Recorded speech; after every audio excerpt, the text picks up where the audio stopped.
Ang pahayag kay Juan. Ikapitong kabanata. Pagkatapos nito, may nakita naman akong 4 na anghel na nakatayo sa 4 na sulok ng daigdig. Pinipigil nila ang 4 na hangin upang wag munang umihip sa lupa, sa dagat, o sa alinmang punong kahoy. At nakita kong umaakyat sa gawing silangan ang isa pang anghel. Taglay ang pantatak ng Diyos na buhay.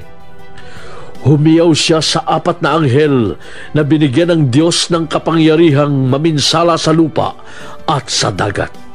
Huwag muna ninyong pinsalain ang lupa, ang dagat, o ang mga punong kahoy, hanggat hindi pa natin nalalagyan ng tatak sa noo ang mga lingkod ng ating Diyos.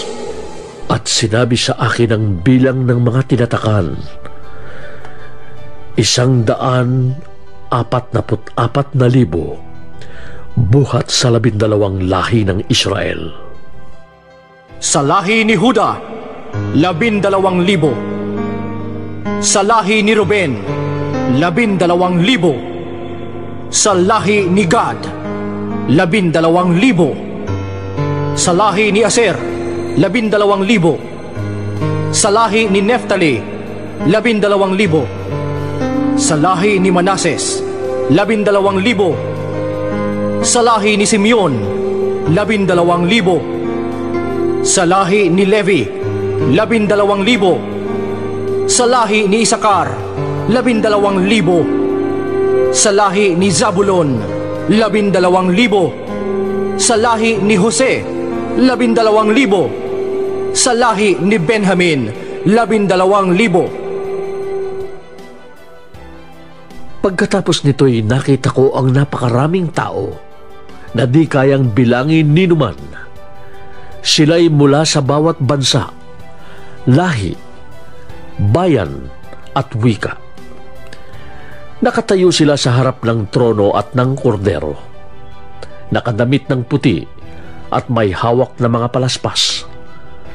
Sinasabi nila ng malakas, "Ang kaligtasan ay mula sa kordero at sa ating Diyos na nakaupo sa trono." Tumayo ang lahat ng anghel sa palibot ng trono at ng mga pinuno at ng 4 na nilalang na buhay, at sila'y nagpatira pa sa harap ng trono at sumamba sa Diyos. Sabi nila, Amen! Sa ating Diyos ang papuri, kaluwalhatian, karunungan, pasasalamat, karangalan, kapangyarihan at lakas magpakailanman. Amen! Tinanong ako ng isa sa mga pinuno, Sino ang mga taong nakadamit ng puti? At saan sila nanggaling? Ginoo, kayo po ang nakakaalam. Ang sagot ko. At sinabi niya sa akin, Sila ang mga nagtagumpay sa gitna ng matinding paghihirap. Nilinis nila at pinaputi sa dugo ng kordero ang kanilang damit. Iyan ang dahilan kung bakit sila ay nasa harap ng trono ng Diyos at naglilingkod sa Kanya sa templo araw at gabi. At ang nakaupo sa trono ang kukup-kup sa kanila. Hindi na sila magugutom ni mauuhaw. Hindi na sila mabibilag sa araw ni mapapaso ng anumang matinding init. Sapagkat ang korderong nasa gitna ng trono ang magiging pastol nila.